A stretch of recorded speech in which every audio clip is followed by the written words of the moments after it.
नमस्कार, आप देख रहे हैं टीवी9 भारतवर्ष का बोट कॉन्क्लेव। मैं हूं आपके साथ प्रीति रघुनंदन।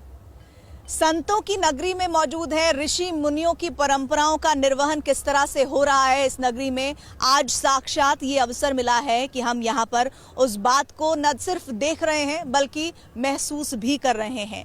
और इस पूरे अध्याय में एक अध्याय तब और जुड़ जाता है जब हम ऋषि मुनियों की परंपरा से जुड़े हुए अखाड़ों के बीच पहुंच जाते हैं और उनके महाराज, उनके महामंडलेश्वर हमारे बीच आ जाते हैं इस बोट पर और इस प्रोग्राम में चार चांद लगा देते हैं। आप सभी का बहुत बहुत स्वागत है। मैं परिचय करवाना चाहती हूं, मेरे साथ महंत रविंद्र पुरी निरंजनी अखाड़े से मौजूद हैं। आप अध्यक्ष हैं अखिल भारतीय अखाड़ा परिषद के। हमारे साथ मौजूद हैं आचार्य महामंडलेश्वर स्वामी बालकानंद गिरी जी महाराज श्री आनंद अखाड़े से। इसके अलावा हमारे साथ मौजूद हैं राजगुरु आचार्य महामंडलेश्वर स्वामी विश्वात्मानंद सरस्वती जी महाराज शंभू पंचायती अटल अखाड़े से। हमारे साथ मौजूद हैं श्री महंत राम रतन गिरी जी निरंजनी अखाड़े से और हमारे साथ मौजूद हैं निरंजनी अखाड़ा से श्री महंत दिनेश गिरी जी। आप सभी का इस मंच पर बहुत बहुत अभिवादन करती हूं मैं। शुरुआत आपसे रविंद्र पुरी जी। निरंजनी अखाड़ा सबसे ज्यादा आकर्षण का केंद्र रहता है, लेकिन बात चूंकि कुंभ की हो रही है, कुंभ के इस नज़ारे को, कुंभ के इस अवसर को, कुंभ के इस त्रिवेणी तट के संगम को किस तरह से आप देखते हैं? सबसे पहले मैं ये कहना चाहूँगा, ना हम स्वामी बैकुंठे योगी नाम हृदय नाचे मद भक्ता यत्र गायंती तत्र तिष्ठामि नारद। अगर मुझसे आज कोई पूछेगा भगवान कहाँ रहते हैं, मैं ये बोलूँगा ये जो टीवी9 है, जो इसकी बोट है, जहाँ हम सभी बैठे, आप बैठे, हम बैठे हैं, धर्म की चर्चा हो रही है, ज्ञान की चर्चा हो रही है, भगवान यहाँ ही वास कर रहे हैं। और माँ भगवती गंगा मैया है, हमारे यमुना माँ है, सरस्वती माँ जो अदृश्य है, और ये संगम का क्षेत्र है। और आपने देखा होगा हमारा पूरा जो महाकुंभ है इसी संगम क्षेत्र में होता है। और प्रयागराज की जो महिमा है आपने सुनी होगी। हमारे जितने संत महात्मा, जितने भी तपस्वी हुए हैं, सभी प्रयागराज से ही हुए हैं। अभी हमारे लोगों का कहना है कि भाई गंगा स्नान से कोई लाभ नहीं होता है, किसी ने पाप की बात भी कही है। मैं कहूँगा जिसकी आस्था, जिसकी श्रद्धा, जिसको विश्वास है और उसको गंगा मैया देती भी है।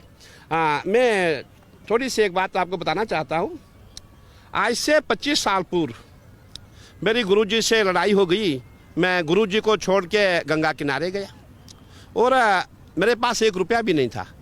तो और मैंने गंगा माँ से कहा कि माँ, जब तक मैं भूख सहन कर सकता हूँ तब तक मैं आपका भजन करूँगा। जब भूख सहन नहीं होगी मैं आप में समा जाऊँगा। मैं गंगा किनारे बैठा। 1 दिन हो गया मैंने कुछ नहीं खाया, मुझे कुछ नहीं मिला। दूसरा दिन हो गया, मुझे कुछ नहीं मिला। जब तीसरा दिन आया, मैं खाली गंगा जल पीता था। मेरा जो पेट है उसमें पूरा पानी गंगा जल छलक रहा था। तो इतने में मैं क्या देखता हूँ, जब मैं वहाँ अपने स्थान से उठा, मैंने देखा 500 का नोट है, आगे 500 का नोट, आगे 500 का। जहाँ लाखों की संख्या में यात्री जा रहा है वहाँ किसी को नहीं दिख रहा है, खाली मुझको ही दिख रहा है। कहने का तात्पर्य, जब मैंने वहाँ देखा, वहाँ करीबन 2, 5, 10 नोट नहीं, वहाँ लाखों की संख्या में धन था। और जब मैंने देखा भाई ये क्या हो रहा है, मैंने कहा माँ ये क्या हो रहा है, मैं सामने बैठ गया, मुझे आंखों में आंसू आ गए। महाकुंभ की महिमा आपने बताई, ऐसे में मैं जानना चाहती हूँ राजगुरु आचार्य महामंडलेश्वर स्वामी विश्वात्मानंद सरस्वती जी महाराज से। अखाड़ा कुंभ का सबसे बड़ा आकर्षण है, लेकिन संत समाज का अखाड़ों से क्या संबंध है? अखाड़ा तो शक्ति प्रदर्शन है, एक तरह से दंगल की ओर इशारा करता है, लेकिन अखाड़ों की इस कुंभ से किस तरह की एक कहानी जुड़ती है जो आज अब हमारे दर्शकों को सुनाने वाले हैं? नहीं, ऐसा नहीं। ये जो अखाड़ा शब्द है प्रयोग किया जाता है मल्ल युद्ध वालों के लिए भी। तो आप इस प्रकार से ले लीजिए कि यहाँ पर जो है ज्ञान का मंथन, वहाँ पर उनकी होती है कुश्ती, उसको अखाड़ा कहते हैं। आचार्य शंकर जी ने इनकी स्थापना की। ये मल्ल युद्ध की तरह अखाड़ा नहीं है, ये मंथन रूपी जो है ज्ञानियों का एक जो है समूह है।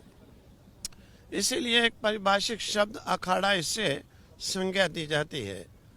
और इस अवसर पर देखो सभी तपस्वी, ध्यानी, ज्ञानी, हर प्रकार के हठ योगी और बहुत प्रकार के जो हैं प्रभु की आराधना करने वाले यहाँ पर आकर के एकत्रित होते हैं।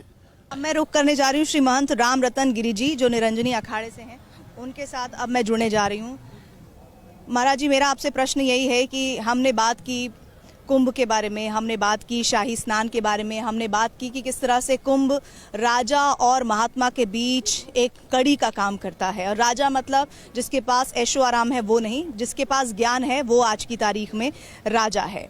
ऐसे में इस कुंभ में जो साल 2025 में आयोजित हो रहा है, आपने तो अपनी आयु के मुताबिक बहुत सारे कुंभ देखे होंगे, लेकिन इस कुंभ को कैसे अलग देखते हैं आप? जैसा कि हमारे अखिल भारतीय अखाड़ा परिषद के अध्यक्ष जी ने बताया कि ये कुंभ महाकुंभ 144 वर्ष बाद आ रहा है। तो सबसे पहले तो इसकी महत्व इसलिए है कि 140 वर्ष बाद आ रहा है। और जो 2 ग्रह हैं, सूर्य राशि, मकर राशि में सूर्य भगवान, वृष राशि में गुरु बृहस्पति जी आ रहे हैं ये 13 तारीख से, इसलिए इसका जो है महत्व और बढ़ता है।